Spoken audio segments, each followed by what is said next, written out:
السلام عليكم ورحمة الله وبركاته. الحمد لله رب العالمين حمدا يوافي نعمه ويكافئ مزيدا. أشهد أن لا إله إلا الله، أشهد أن محمدا عبده ورسوله. اللهم صل وسلم وبارك على نبينا محمد وعلى آله وأصحابه ولبيته وذريته أجمعين، وبعد. اللهم إنا نسألك خير هذا اليوم وخير فيه وخير بعده، ونعوذ بك من شر هذا اليوم شر ما فيه شر بعده. Bapak saudara, ikhwan fillah, banyak orang mendengar kalam ini. Siapa yang kenal dirinya, maka kenal Tuhannya. Sering dengar ya? Man arafa nafsahu faqad arafa rabbahu. Siapa yang kenal dirinya, dia pasti kenal Tuhannya, Rabbahu. Imam Ibnu Qudamah itu menyebutkan redaksi yang berbeda. Man arafa qalbahu arafa rabbahu.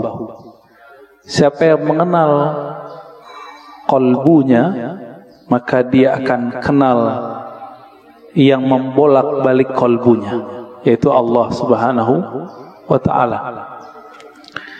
Ada yang bertanya, ini hadis atau bukan? Nah, ini pertanyaannya dua sebenarnya. Ini hadis atau bukan, lalu maknanya apa?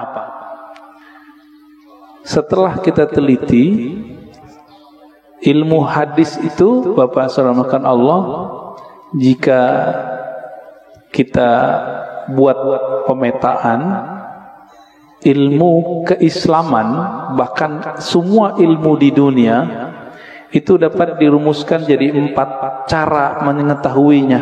Disebut epistemologi, bahasa Arabnya madarikul ulum. Bagaimana cara mengetahui suatu hal? Yang pertama lewat indera, bukti-bukti fisik. Yang kedua akal, kita pikirkan, kita tahu. Yang ketiga kita tes. Yang keempat pakai spiritual, pakai rohani. Ilmu hadis itu yang pertama. Jadi ilmu hadis dia ilmu bukti fisik, mesti didengar, mesti ada bukti fisiknya. Maka secara ilmu hadis, hadis ini tidak bersumber dari Rasulullah sallallahu alaihi wasallam. Dari siapa ketemunya? Ternyata ketemu perkataan seorang ulama salaf namanya Yahya ibn Mu'az Ar-Razi. Yahya bin Mu'az Ar-Razi. Yahya bin Mu'az Ar-Razi ini ulama ahli qalbu di zamannya. Beliau wali besar. Kalam-kalamnya itu bukan lagi kalam kayak kita. Dia jika berkalam, kalamnya itu hampir mirip dengan kalamnya Nabi sallallahu alaihi wasallam. Sehingga dikira ketika dia berkalam begitu, itu kalamnya Rasulullah sallallahu alaihi wasallam. Itu secara apa? Ilmu hadis. Siapa yang mengatakan itu? Imam Nawawi. Lalu diikuti oleh Imam Suyuti dan imam-imam yang lain. Jadi secara ilmu hadis nggak ketemu di Sahih Bukhari, nggak ketemu di Sahih Muslim, nggak ketemu di Sunan Abu Dawud, Tirmizi, Nasai, nggak ketemu. Ketemunya di perkataan-perkataan ulama. Nah, jadi tolong Bapak saudara Allah yang hobi ngaji tasawuf, harus tahu bab ini secara ilmu hadis. Ilmu hadis pendekatannya bukti fisik, disebut dengan empirik. Ya. Tapi ada seorang imam namanya Ibnu Arabi yang beliau menggabungkan ilmu zahir dan batin. Beliau ini ahli hadis, tapi lebih dikenal sebagai ahli qalbu. Guru hadisnya ratusan. Buktinya beliau meriwayatkan hadis-hadis langsung dengan sanadnya kepada Rasulullah Sallallahu Alaihi Wasallam. Jadi dia sebutkan dari gurunya sampai kepada Nabi Muhammad Sallallahu Alaihi Wasallam. Ibnu Arabi ini dia bermimpi bertemu Rasulullah. Di dalam hadis yang sahih dikatakan, man ra'ani fil manam faqad ra'ani. Siapa yang bertemu aku dalam mimpi, dia betul-betul bertemu aku. Fa inna syaitana la yatamatsalu bi. Karena syaitan tidak dapat menyerupai aku. Ibnu Arabi mengatakan ciri-ciri wali Allah itu kalau dia mimpi, dia sadar dia lagi mimpi. Ibnu Arabi mimpi ketemu Rasulullah dan dia sadar ini pasti mimpi karena Rasulullah sudah wafat. Lalu apa yang beliau lakukan? Beliau bingung dengan hadis yang tadi. Secara ilmu hadis tidak ketemu sumbernya. Maka beliau katakan, wahai Rasulullah, kata ahli hadis ini nggak ada sumbernya, bukan kalam engkau. Apakah benar demikian?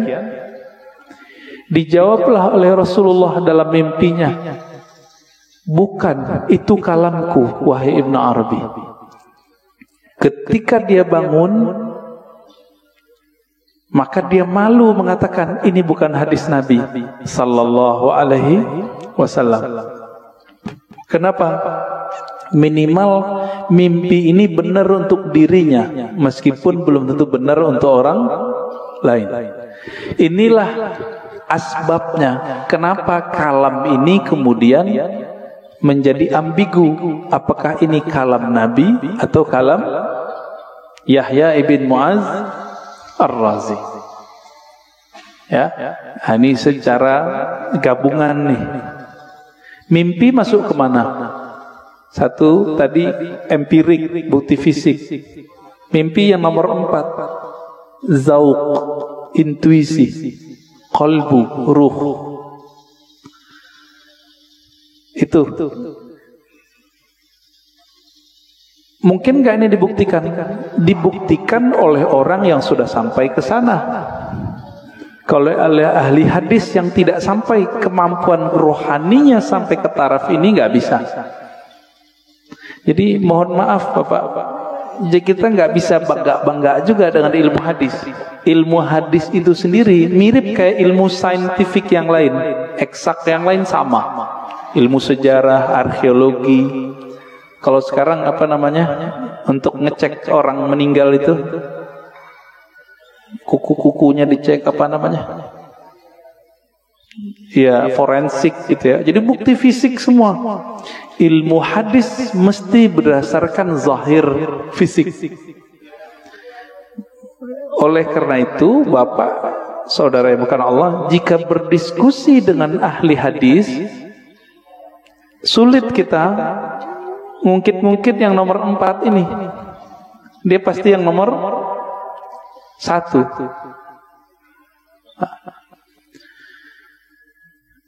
Coba lihat kalamnya. Siapa yang kenal diri, kenal Allah. Isinya benar gak? Bagus gak kalamnya? Bagus. Berarti secara ilmu hadis, tidak semua kata-kata yang bagus, kata-kata yang benar itu kalam Nabi. Secara ilmu hadis. Banyak Pak.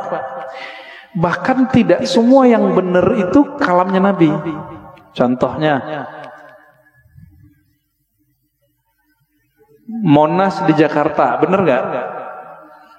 Saya bilang Nabi bersabda Monas di Jakarta. Jadi palsu gak? Jadi hadis palsu deh Pak. Maka tidak semua kata-kata yang benar, kata-kata yang baik itu pantas dikatakan bersumber dari Rasulullah Sallallahu Alaihi Wasallam. Nah, ilmu hadis begitu Pak, agak kaku. Ilmu hadis ini dia harus dibuktikan. Saya ketemu guru saya ketemu gurunya. Ini sebagai contoh hadis yang paling sering kita dengar, innamal a'malu bin niat. Hadis ini Imam Bukhari mengambilnya dari ahli Mekah, namanya Humaidi. Gimana ketemunya? Oh, ternyata Imam Bukhari melakukan rihlah sekaligus haji. Bertemulah dengan Imam Al-Humaidi, murid dari Imam Syafi'i. Terbukti, secara ilmu hadis dikatakan muttasil, hadisnya nyambung. Makanya innamal a'malu binniyat, hadisnya sahih, ditaruh di nomor 1 dalam Sahih Bukhari. Imam Bukhari sering mimpi ketemu Rasulullah, iya, tapi mimpinya dia tidak taruh di bab hadis.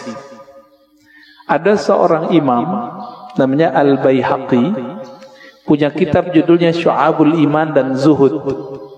Di kitab beliau menukil kalam Nabi tapi yang didapat orang dalam mimpi. Dan itu populer, Pak, di masjid-masjid kita, khotib-khotib kita dulu. Tahun 2006 seorang profesor nelfon saya dulu di UIN. Saya waktu itu masih kuliah. Dia telepon, "Ar-Razi, ente ngaji hadis bukan?" "Iya. Saya mau khutbah besok, tapi bingung ini hadis itu bukan." Wah, kita kaget, Pak. Profesor masih mau nanya sama mahasiswa. Akhirnya saya katakan, "Hadis apa, Prof?" "Hadis siapa yang hari ini sama dengan kemarin maka dia merugi." Tahu hadis itu ya? Yang hari ini lebih buruk dari kemarin maka dia terlaknat. Saya senyum. "Maaf, Prof, itu bukan hadis, tapi itu kalam Nabi yang didapat oleh Imam Abdul Aziz bin Rawat dalam mimpinya." Kata Imam Baihaqi, qala Abdul Aziz bin Rawat, berkata Abdul Aziz bin Rawat, "Ra'aitun Nabiyya sallallahu alaihi wasallam fil manam yaqul." Aku mendengar Nabi sallallahu alaihi wasallam di dalam tidur berkata. Kata di dalam tidurnya dihilangin oleh khotib-khotib. Sehingga jadinya gimana? Aku mendengar Nabi bersabda, "Siapa yang hari ini sama dengan kemarin fahuwa maghbun." Siapa yang hari ini beda dengan kemarin, lebih buruk dari kemarin, fahuwa mal'un, terlaknat.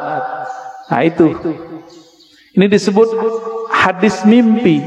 Tapi ingat, hadis mimpi bukan hadis secara ilmu hadis. Tapi kalau versi yang keempat itu hadis, Pak. Maka versi keempat, hadis Nabi gak berhenti sampai sekarang berlanjut. Menurut versi yang keempat, dari mana buktinya? Buktinya Nabi sendiri mengatakan, siapa yang bertemu aku dalam mimpi, dia betul-betul bertemu aku. Loh, tahu dari mana ketemu Nabi? Kalau ingin dibuktikan, buktikan secara fisik.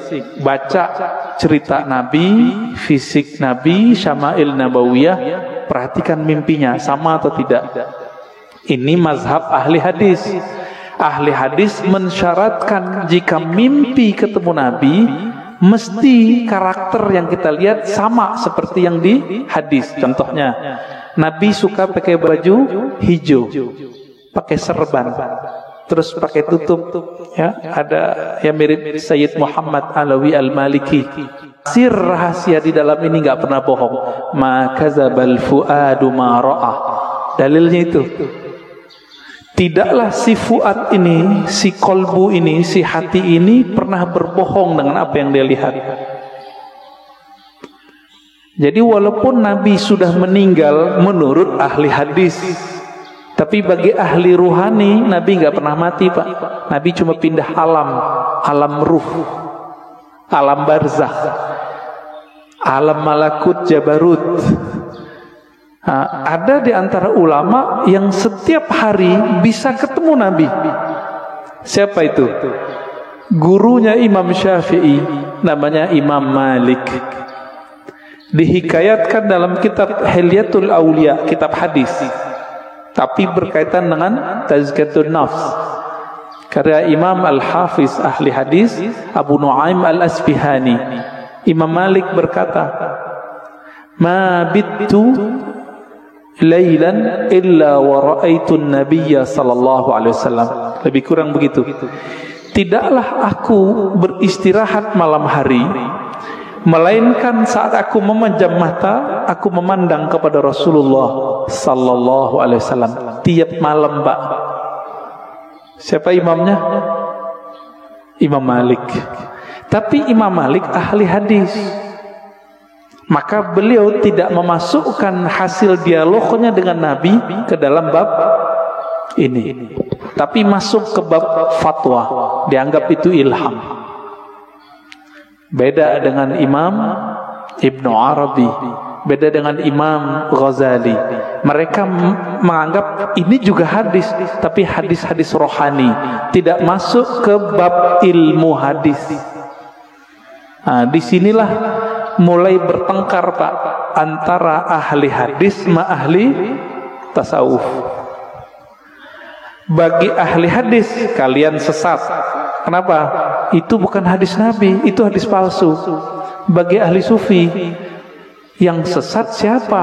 Kalian gak mengerti kok kami dibilang sesat. Kalian gak bisa berkoneksi dengan Nabi, kok kami yang dianggap sesat. Begitu. Maka kemudian oleh Imam Al-Bihaqi, ya, satu tingkatan di atas Imam Ghazali, itu beliau gabung di kitabnya, di kitab Az-Zuhud, ya, di kitab Syu'abul Iman, kalam Nabi baik dalam ilmu hadis ataupun versi ahli qalbu. Bapak saudara Allah, kira-kira inilah kenapa ahli hadis susah baikan sama ahli tasawuf, ya. Maka muncullah di generasi berikut ahli hadis yang mereka penasaran dengan ilmu tasawuf. Sebaliknya ahli tasawuf yang penasaran dengan ilmu hadis. Nah, maka di zaman setelahnya muncul sufi muhaddis, muhaddis sufi. Muncul begitu. Nah, ini terlihat dari imam siapa? Imam As-Subki. Dia ahli hadis juga, murid Ibnu Athaillah Sakandari, pengarang Hikam. Ini kitab kecil yang saya bawa, Ibnu Qayyim, dia ahli hadis, belajar tasawuf.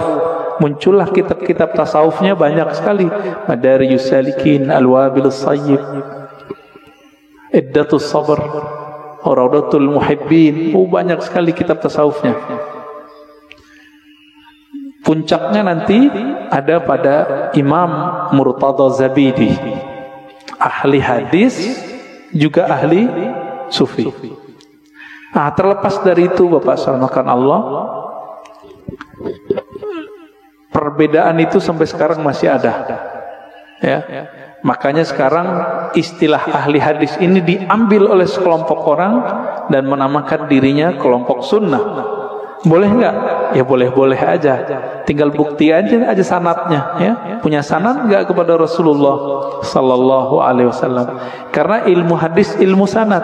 Nggak punya sanad, kazzab, maka dia pembohong.